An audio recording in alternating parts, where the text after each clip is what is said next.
दोस्तों नमस्कार। आप देख रहे हैं द रियल टॉक शो और मेरा नाम है सचिन प्रभाकर। आइए दोस्तों, आज मिलकर बात करते हैं भारत के वर्तमान में जो एक सबसे अहम मुद्दा सबकी जुबान पर है, वो है जातिगत आरक्षण का मुद्दा। भारत की हर गली से लेकर के भारत के संसद तक एक ही मुद्दा गूंज रहा है कि जातिगत जनगणना होनी चाहिए, जातिगत जनगणना होनी चाहिए। दोस्तों, जो भी ओबीसी वर्ग के नेता हैं, अनुसूचित जाति के नेता हैं या फिर दलित वर्ग को रिप्रेजेंट करने वाले नेता हैं, वो दोस्तों इसी मुद्दे के सहारे अपनी राजनीतिक ज़मीन तलाशने की कोशिश में हैं। वहीं दूसरी तरफ जो वर्तमान भारत सरकार है, वो तथाकथित रूप से राष्ट्रवादी सरकार है, वो इसमें ऐसे भंवर में फंसी हुई है कि ना तो वो जातिगत जनगणना कराने के पक्ष में हो पा रही है, ना उसका पूर्ण रूप से विरोध कर पा रही है। क्योंकि दोस्तों 2011 में जब माननीय नरेंद्र मोदी जी खुद भी मुख्यमंत्री थे, तब उन्होंने भी एक बार मांग की थी कि जातिगत जनगणना लागू किया जाए। दोस्तों, वर्तमान में अगर आप देखें तो भारत में जो घटक दल भारतीय जनता पार्टी के साथ जुड़े हुए हैं, उसमें वो चाहे रामदास अठावले हों, उन्होंने तो प्रधानमंत्री जी को चिट्ठी लिख करके बात की कि जातिगत जनगणना होनी चाहिए। और उसके बाद अगर आप बात करें तो चिराग पासवान हो गए, नीतीश कुमार हो गए, और बिहार की हालत ऐसी रही कि बिहार में तो जातिगत आरक्षण देने के बहाने जातिगत जनगणना शुरू भी की जा चुकी थी, लेकिन फिर केंद्र सरकार ने हस्तक्षेप किया और भारत में के बिहार राज्य में जातिगत जनगणना रोकी गई। चिराग पासवान लगातार इस बात की फिराक में हैं कि बिहार में कम से कम जातिगत जनगणना हो जाए ताकि उनको उनकी खोई हुई राजनीतिक ज़मीन वापस मिल जाए। लेकिन भारतीय जनता पार्टी की हालत वहाँ पर एक ऐसी है कि वो कुछ नहीं कर पा रहे हैं। लगातार सदन में डिमांड्स होती जा रही है। और दोस्तों, इसमें एक बड़ा अहम रोल निकल के आया है जो कांग्रेस के मुख्य नेता हैं राहुल गांधी जी। राहुल गांधी जी ने कर्नाटक में इतना जोर लगाया कि वहाँ पर जातिगत जनगणना शुरू भी हो गई है, और उन्होंने इन सब बातों को बड़ी सिद्धांत के साथ में रखा, बड़े तर्कों के साथ में इस वक्त पूरे हिंदुस्तान को समझाने में वो कामयाब भी हो रहे हैं काफ़ी हद तक, कि अगर भारत में एक बार जातिगत जनगणना का डाटा आ गया, जो कि आप जानते भी हैं कि 2011 में जातिगत जनगणना हुई थी और उसका डाटा अब तक की सरकार ने जारी नहीं होने दिया, ये कह करके कि उसमें तमाम सारी त्रुटियां हैं। चूँकि अमूमन देखा गया है कि भारत में जब भी जनगणना का काम हुआ है और पूर्व की जनगणना में 5,000 करोड़ रुपए का खर्च भी हुआ था, और जातिगत जनगणना हो चाहे कुल जनगणना हो, वो शिक्षक वर्ग से काम लेती रही है सरकार। लेकिन जो 2011 में जनगणना हुई, उसमें कुछ आंगनबाड़ी, कुछ अन्य विभाग के लोगों ने जनगणना की, तो उसमें फिर सरकार ने बताया कि तमाम सारी त्रुटियां हैं, इसलिए वो डाटा जारी नहीं किया जा सकता। लेकिन दोस्तों, 1931 में जो एक जातिगत जनगणना अंग्रेजों ने कराई थी, अंग्रेजों ने उस जातिगत जनगणना करा करके देश में फूट डालने का भी काम किया था, उसमें भी लाभ लिया था। इसलिए जो वर्तमान केंद्र सरकार है वो यही कह रही है कि अगर जातिगत जनगणना का डाटा आया तो हमारा राष्ट्रवाद खतरे में है, देश के अंदर फूट पैदा होगी। वहीं जातिगत जनगणना के समर्थक राजनीतिक दल या फिर एक्टिविस्ट हों या फिर सोशलिस्ट हों, वो लगातार इस बात को कह रहे हैं कि जिस देश में ये कन्फर्म ही नहीं है कि ओबीसी कितना है, ओबीसी का आरक्षण आपने 27% रिजर्व कर दिया है, लेकिन उसमें किस जाति की संख्या कितनी है, तो फिर ये कैसे तय हो पाएगा? मान्यवर कांशीराम जी का वो नारा कैसे सिद्ध हो पाएगा कि जिसकी जितनी भागीदारी उसकी उतनी हिस्सेदारी? ये कैसे तय हो पाएगा? इसलिए एक एक जाति का डाटा होना चाहिए। ये पता होना चाहिए कि दलित कितने हैं, ये पता होना चाहिए कि ओबीसी वर्ग के अंदर आने वाली जातियों की संख्या कितनी है।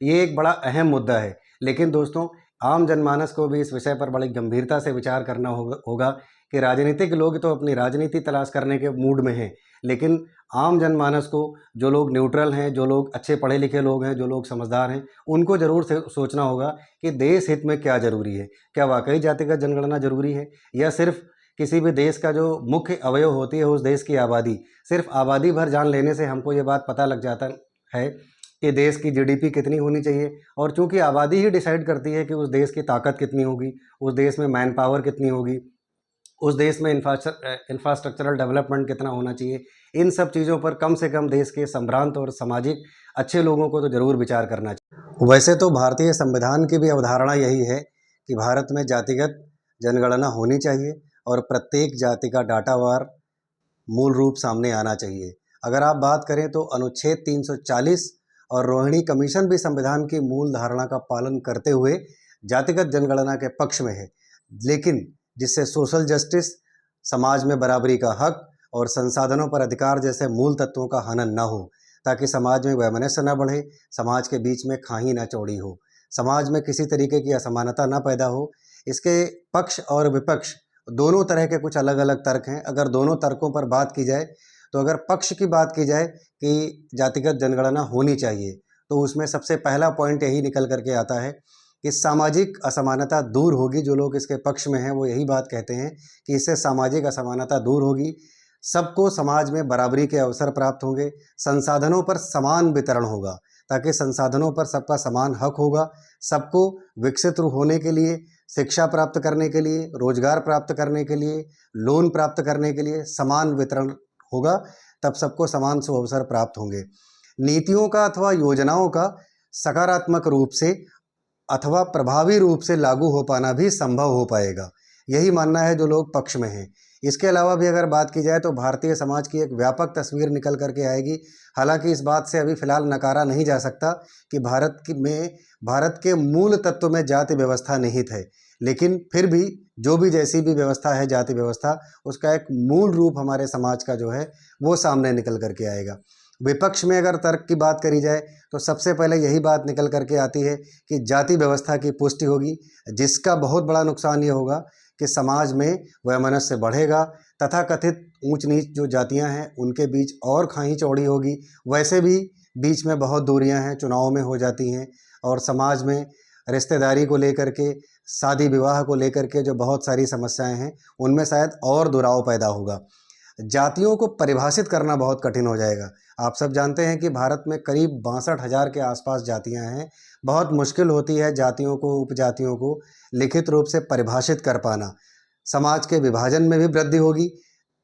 ये सबसे बड़ी समस्याएं निकल करके सामने आएंगी।